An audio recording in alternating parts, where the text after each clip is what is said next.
cái giá tiền bằng loại thì cầm đi lắm cái giá tiền thì cái đào hạt nhầm bạc cái gì là giá tiền cái bốn sản nó cái mà để bùi lụt tê giá mình các cấp mình phát hiện qua mà cái tàu xin số vào phần chung giá tiền thằng cậu bồi mòn đàn thì là thà tận cần nghe cái gì là giá tiền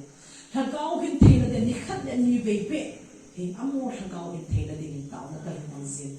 tu nên pakai patin cái tàu này để sản bị ta xin patin cái thằng bạn hè Amen. Sebuah ibu pengawa yang kita minta di lazim sang